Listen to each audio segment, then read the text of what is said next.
Hello, neighbors, and welcome to The Pulse, Lake Wildwood's news and information program. I'm Paul Town, and this is the news for the week starting Friday, March 27th. From the desk of our General Manager. Dear Lake Wildwood members, at this time I know that we are all feeling the impact of the COVID-19 control measures. If there was some magical formula that I could offer to keep away the sacrifices needed during these days, I would gladly share it with the entire community. Earlier this week, we were all given the governor's mandate to shelter at home with very controlled exceptions. The order forced the closure of all our parks, court sports, and golf activities. Since that order, I have been working diligently with the Nevada County Board of Health. One of our concerns, both the county and mine, is the blatant disregard for the red alert sent to all Nevada County. It appears that some businesses do not think the law applies to them. There are some golf courses that want to pretend that their course is not part of the mandate and can operate as they please. Certain restaurants want to operate for little money while putting their staff at risk. These are all very unsafe practices. Lake Wildwood is focused on providing safe environment during these challenging times. In most cases, our Lake Wildwood members are doing an excellent job at the following safe distance and social policies. My office has sent out numerous announcements, letters, and information links to you all. It is imperative during these times that you read these announcements. The information included in my messages is not only important, it's vital to adhere to the daily changing directives we are getting from local, state, and federal agencies on how to deal with this crisis.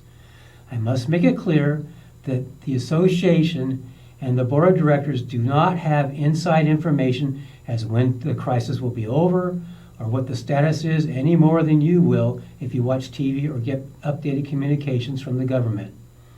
I do not know how many Lake Wildwood members have been tested. We cannot control the gates and screen for people traveling from other parts of the county. We do not have the authority to enforce the governor's mandate. In some instances, I've even been asked to get someone's medical records. These are all actions that we do not have any control over. What I ask of you today is to be as understanding and cooperative with each other as possible. No person in our Lake Wildwood community is unaffected. We all owe it to ourselves to be the community that we want to be. Let's all band together and get through this time with open hearts and understanding. Let's be friends and neighbors, protect each other, and do our very best until brighter days are here again. A few members have written in with questions or comments regarding the golf PUP program. Please see the board's blog at lwwa.org for the facts regarding this program. In board news, the planning meeting of the board scheduled for March 24th has been rescheduled to March 31st at 1:30. This will be a virtual meeting and will be available for the membership to listen or view. Those wishing to participate will find a link to the live stream on the members' homepage of lwwa.org on the day of the meeting. The Community Relations Committee needs a few good men and women to reach out to our real estate, community, nonprofit organizations, and our membership to improve our communications. Each one of these programs is important to help bring our community into the 21st century in terms of internal and external promotion. 3 or 4 new members who are interested in supervising and coordinating these activities will assist the association in achieving its goals for this year and the future. Your efforts will be appreciated. Please contact Mike Symetra at 432-3175. There was a letter to the editor in last week's TWI stating that the Golf Committee had recommended increasing the limit for the public unlimited golf program participants to 40 from the current limitation of 20.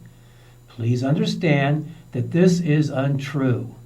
The Golf Committee has recommended that the board continue with the public golf option, but raising the limits was never discussed.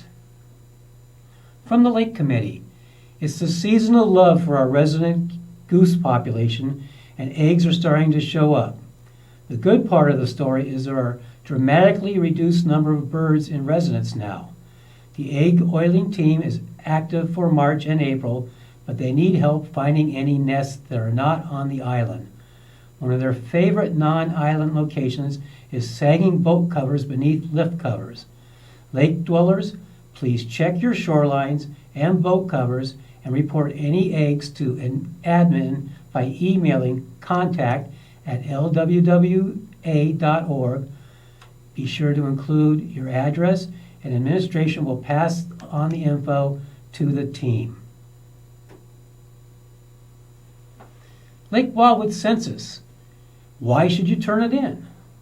Lake Wildwood Association is getting a new security system.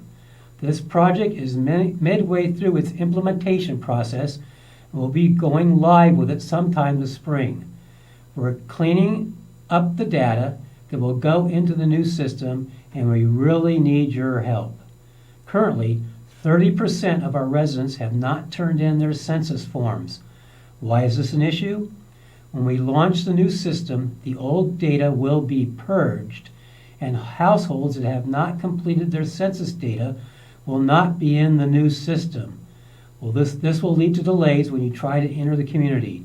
We're really trying to avoid inconveniencing our membership and have been attempting to communicate the importance of completing the census.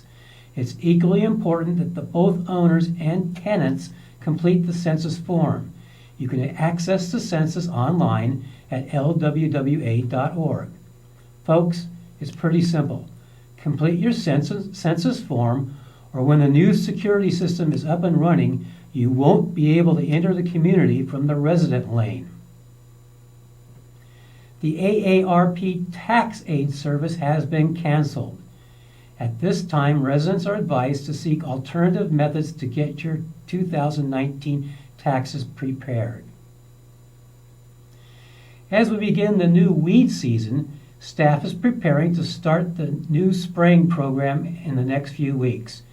If you'd like to have your property be exempted from spraying, please email Sherry Thauberger at sherrylww@gmail.com with your property information, your name, address, phone number, and any directions or comments you wish to share. Please note, if you select to have your address listed as no spray property, you will be responsible for weed control all the way to the roadway. Today's golf tip comes from PGA Pro Tyler Knight. Hey there, Tyler Knight here again from Lake Wildwood. We're down here in the teaching center today to go over some golf full swing tips with you on an early extension. One common swing flaw I see in just about all amateurs is early extension. What is early extension? Let me show you. So early extension is when we're taking our backswing, we like to stand up. Did you see how my glutes came off of the chair here? So I have this chair here to use as a drill. When we're taking our swings, I like to feel my glute on the chair, and instead of coming up, I'm going to keep it there. And now you see how my body just turns? I'm not standing up, I'm just turning. So in order to do that, we're going to feel the pressure there and just turn to our backswing, and that'll get us in a better position at the top of the swing, and it'll help us not hit chunks and thin shots anymore. Thanks, Tyler. Even though the golf course is currently closed, many of the golf tips seen on the Pulse can be practiced at home without striking a ball. All club activities have been suspended for the foreseeable future. This includes the March 28th fishing tournament and the Women's Chorus Spring Concert. Our security update comes from our security manager, Pete Newell. Well, greetings once again. Pete Newell, Security Manager with Lake Wildwood. We're now a full week and a half into our new life of having to stay home and having everything closed around the community. The community really seems to be reacting fairly well. I want to thank you for all of our security staff in the kind of good cheer and cooperation that you've given us. It's meant a lot. It's made our jobs a lot easier. This week has been very, very quiet for us, as you might imagine, with people staying home. Traffic's been down and that kind of thing. We have only two little incidents that we want to talk about today. Last Sunday evening, we had an observant resident up on Thrush Court notice a vehicle parked out in the middle of the road and felt that there might be somebody in the vehicle. They contacted security, and we found that there was in fact a person unconscious in the vehicle, summoned medics and the highway patrol to try to figure out what was going on. Ultimately, the driver of that car was taken to the hospital by medics, and the CHP started an investigation for a possible DUI. We're not sure how it turned out because we don't get to know that kind of information due to privacy, but we really want to thank our resident for notifying us for that, because if that person had woken up and driven on and had been DUI, it could have been a real problem. So we're really grateful for the way that one turned out. In the last couple of weeks, might have even mentioned it last week, we've had a handful of reports out of Meadow Park boat storage of gasoline being siphoned and stolen out of various boats. It was very difficult for us to figure out when it happened because the owners of the boats often hadn't seen the boats for weeks or months in advance, and trying to figure it out was quite a challenge. Well, yesterday that all changed. A resident was checking his own boat at Meadow Park, and when he went to check the boat, he discovered a gas can and a siphon hose behind his boat, and it was actually siphoning right as he walked up to it. He looked around, he saw a person acting suspiciously a few parking places away, loitering by a vehicle, and went up and confronted him about it and asked him what he was doing there. The person, of course, gave a nonsense answer, but quickly jumped into his pickup truck and sped away from the scene, making us quite certain that he was in fact the thief. We called the sheriff's office and conducted our own investigation. There was a license plate that our resident was able to give us. Unfortunately, it was registered to a person out of Sacramento, and it apparently didn't have any connection to the community. Our best guess is that somebody other than that driver was actually driving, or somebody other than that owner was driving that car that had a reason to be within the community, and we just haven't figured out who it is yet. So if any of you out there know of a vehicle that matches this description, please let us know. It was an older 80s vintage Ford pickup truck, white in color.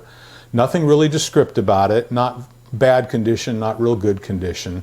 And the license plate was 49455 D like dog 1. Again, that was 49455 D like dog 1. We're pretty sure this gentleman was frightened enough by being discovered, and that may have put an end to our little mini crime wave. But if not, please keep an eye out for that vehicle and let us know. We'll talk to you again next week, and thanks again. Thanks, Pete. That's the news for this week. I want to thank you all for watching. Don't forget to subscribe to the Pulse YouTube channel. For news and information about what's the goings on in Nevada County, watch Studio 95's It's Around Town. You can view it on Comcast Channel 95 at 10 a.m. or 3 p.m., or you can watch it anytime on our website. As we continue to shelter in place, remember to follow all the advice from the CDC, wash your hands frequently, avoid large groups, and stay home as much as possible. Until next time, stay healthy and safe.